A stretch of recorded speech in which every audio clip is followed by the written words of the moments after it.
Let's get ready to rumble!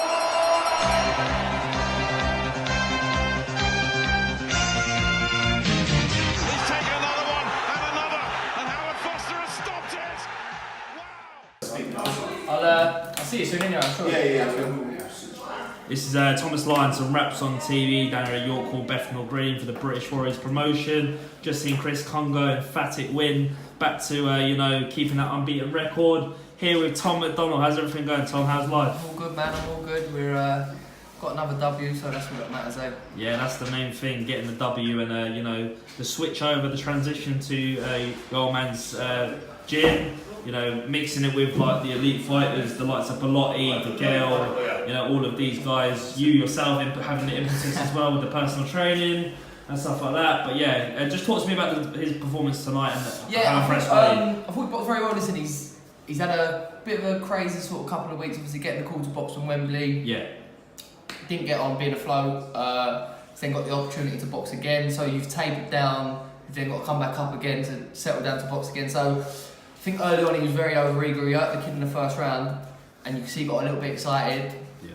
But after that, he started to settle down, and from sort of the second round onwards, you started to see a bit more of his boxing.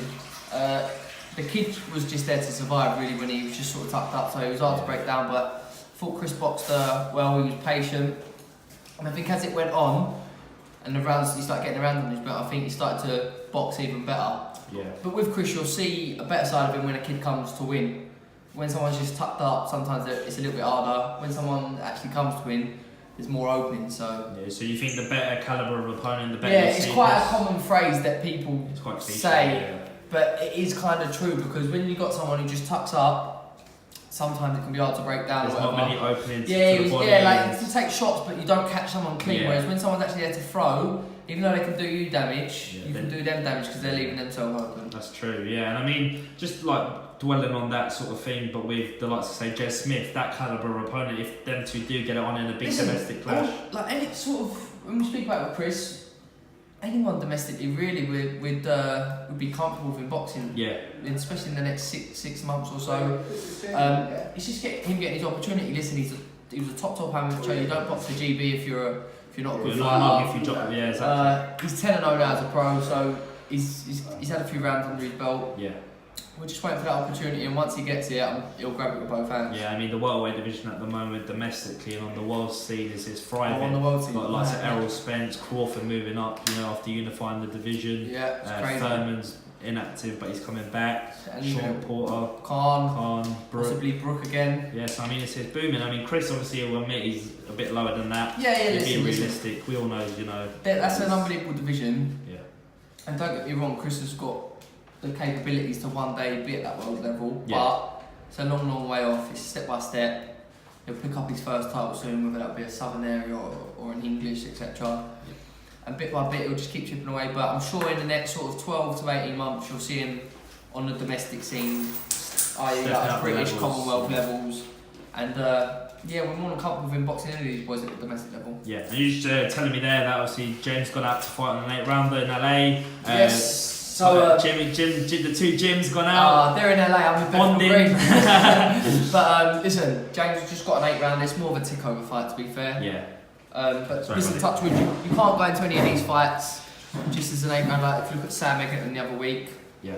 you can't be thinking, it's just an 8 round. I'll go in there and do what I want to do. Listen, you've got to take it fight by fight. So once we get this one out of the way, touch wood, God willing, I'm sure he will. No, definitely. Yeah, then there could be something exciting in December. Yeah, and obviously James is with the loss to Truax back the previous December for the IBF. Yeah. Obviously, he's rectified that now, Yeah. but he will have learned a lot from that. Having sort of not necessarily overlooked Truax, because Truax came game. Do you know what it is? What he would have learned is to box when he's fit. Yeah. By that I mean James in the past as well, which he's gotten away with. He took many a fights when he's not 100%. Little niggles and stuff like that. Yeah, sometimes not even just little niggles. He's had bad injuries and he's still boxed. Yeah. But it's lucky that how good he is why he's gotten away with things. And I think that was a sort of a kick up the arse where, listen, even in the second Truax fight, yeah, he shouldn't really. Close fight. He should. To be fair, when I watched it back, I didn't really think it was that close. It was quite a messy fight. The referee dealt with the cut, etc., and they called it a punch. But when you watch the first Truax fight, for example, his front arm, just watch the jab. It's not even a jab, it's a push. Like, and he'll even say it, like, it was almost like there was no sting off it or no thumps. There was nothing in that. Yeah. The second fight, he wasn't even 100%, but the opportunity of the rematch come up, which he had to take. So he took the rematch.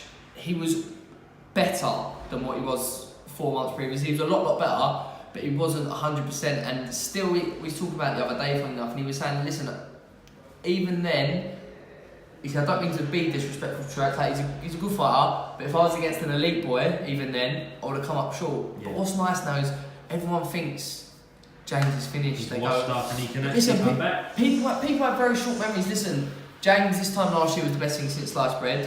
Everyone was raving about Eubank. Eubank lost to Groves. Groves was the best thing since sliced bread. Then I see Cancer beat him and Groves is finished.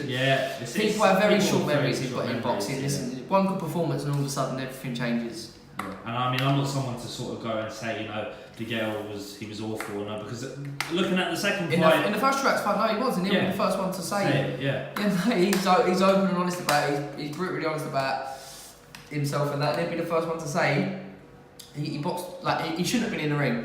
But yeah, he was terrible. Yeah. A fit James Degale would have took that James Degale out. Like that was the worst I've ever seen. Yeah, and I mean, in terms of the pedigree he's carried over from the Olympic squad, I mean, he's been around the likes of Billy Joe and a lot of these elite fighters, and I mean, through the professional ranks, like you said there, he's kind of gotten away with it because of his level and levels above opponents. I mean, just look back on the resume. The injuries he's had for his career, I know he always bangs on about it, but in fairness to him, he's had some, not niggles, he's had some bad injuries that he's boxed on with and through. So, as I said, it's lucky that he is as good as he is, because a lesser fighter wouldn't have gotten away, especially with the level that you're boxing at. Yeah. You're not boxing journeymen who just tuck up, he's boxing world level boys. So, you know, and it's the proof's in the pudding really when you find the likes of Medina. I mean, Baddy Jack's fight was a close fight, but could have gone either way, and he's an elite fight. Watch the Baddy. Exactly. People now give Baddy Jack credit, but you watch the Baddy Jack fight back, in the whole fight, I think he threw something like 7 or 8 jabs. Yeah. And when he knocked Baddy Jack down, it's actually because he just rushes in and throws a straight backhand because he couldn't set up with his front arm. Yeah. No, it's true, and I mean, people that look into the fights, the insight they get, and you can tell that it is true words that are coming out from camp, and I mean, the niggles and the injuries, they do play detriment on a performance. Of course, listen, but no one can look back and sort of say, you know what, I was at the elite level, I mean, I lost the fight, but excuse. But no, because like James is someone to say, he is that range, he comes in and throws a shot. Even still in like injuries or not, even what he has done, if you look at his career, injured or not, he's had an unbelievable career. And same with Groves, he's had a great career. Listen, they don't get along and obviously whatever, but George Groves, like, you speak to James, they don't like him, but one thing, listen, he goes, good fight, mate. Like, he's had a good career. Listen, anyone who's won a world title in the divisions that they've been in, it's not like, do you know, sometimes in a lower division like flyweights or whatever, no disrespect, but like, you can have a boy box for a world title when he's like 6'5". Charlie Edwards is prime example. Charlie Edwards is a good fighter though, but you can have boys or you can have weaker world champions, so to speak. That's true. Charlie Edwards boxed a good boy. Yeah, Casemiro, great fighter. I mean, Charlie's a good fighter. But what I'm saying is, in sometimes them lower weights, there's not as many fighters to kind of get them. So you can box for a British title in your third fight, for example. Whereas in super middleweight, it's a lot harder. There's a lot more process. Of course. Yeah, and just talk to me about yourself, Tom. I mean, what's been happening? I mean, you said today you had 5 clients just be back from IB. You're living the life. Yeah, I've had not the past month or so. I had a good go this summer. Yeah. But literally just been working there since I worked for my dad the night, so obviously. Yeah, of course. Whilst we've got a few boys, obviously Degale, Bellotti, Kongo. So Kongo was obviously supposed to be in the Wembley bill. Yeah, so the Southern Area title fell through. And that fell through. So obviously the plan was Kongo was going to box last week at Wembley. Yeah. James was this weekend. Kongo's then boxing this weekend as well. So it's a clash. So my dad was in LA, so I'm here with Chris. Yeah. But all good. All the boys are in the gym, just working really. I mean, heading into the winter now, it doesn't look very promising. It's going to be a cold one, but I mean, like you said there, I don't like the cold as well. No one likes the cold, mate. But even here it's a bit cold. But it's a bit ropey in there, isn't it? I need to get an eater. Yeah, no, but I mean, Chris will obviously step up now. He'll look towards another Southern Area shot, or potentially move on to English Commonwealth. Yeah. But for the rest of the boys, Bellotti, any news coming soon? Reese has got an 8 rounder on that copper box bill. Okay. On the you've got just the John Ryder. John Ryder, Sorokin. 27th of October. Yeah. So he's got his comeback fight. Once he's had his 8 rounder, we're more than happy for Reese to box anyone. He was actually offered to box in a 6 rounder at Wembley last week. Yeah. We got a call on the Thursday. Yeah. And his medicals wasn't done. So he was devastated. His medicals had expired by I think 4 days. Wow. So he was devastated. But at the same time, he was devastated. But it could be a blessing. Blessing, yeah. Because listen, he would have had a hard week to train. Normally when you box your tape, I say he had a hard week to train. He found out 2 days before. Also, when you're coming off a defeat, it's easy to say go and do this. And he wanted to go and box Doyle straight away. But my dad said, listen, no. He said, listen, I've been stopped before. I've been knocked out. You're human. When you come in the changing rooms, when you have that ring walk again, you're going to have self-doubt, yeah? It's natural. There's no shame in admitting it or whatever, and you cover it up, you're going to have self-doubt, yeah? So you have that little 6 rounder or 8 rounder, etc. Get your foot back in the door, and then it would be comfortable with him going and box anyone again at domestic level. When it, the Commonwealth or the British, a couple more even European, like that was being mentioned before. So any of them sort of boys, once Reese has got this 8 rounder out of the way, we'll be comfortable with him stepping in with. I'm sure Reese will have a good eye on the fight between Ryan Doyle and Jordan Gill. Yes, good fight that. That's a very good fight.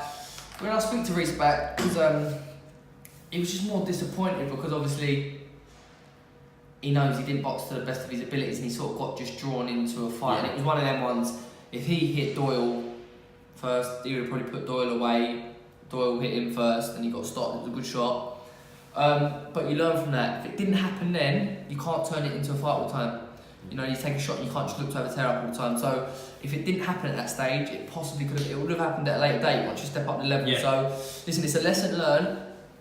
When you get stopped, it makes or breaks you, depending on your personality and your character. The character of that kid is mentally very, very strong. And he's a positive kid, so I think if anything, I think it could be a blessing in disguise. Blessing in disguise, yeah. I mean, I'm not going to take up too much time here when you get home, get some rest, see the dog, make sure he gets fed, Yeah, the dog's having it off. Match of the day, watch the Arsenal, 3 points. Not going out tonight now? No, I'm chilling tonight, man. I'm chilling tonight. Yeah. But anyway, it's been great having you on the channel, Tom. Me, pleasure. You wish the family luck. I mean, Jim and Jim Senior. Jim. Yeah. I call him Jay. Jay, yeah. But yeah, safe. Obviously, I hope they get the job done tomorrow. And safe flight home. And just wish the best for the family ahead of the winter months. Oh, fucking, I'm gonna need it. Yeah. Come back and start saying, well, how do you get coping with the cooking and stuff? But yeah. Oh, it's not my forte. I'm not gonna lie. Jim was struggling. I'm not the most domesticated. Yeah. Anyway, Thomas Lyons, Reps on TV, Tom McDonnell. Thank Cheers, you, mate. Top man.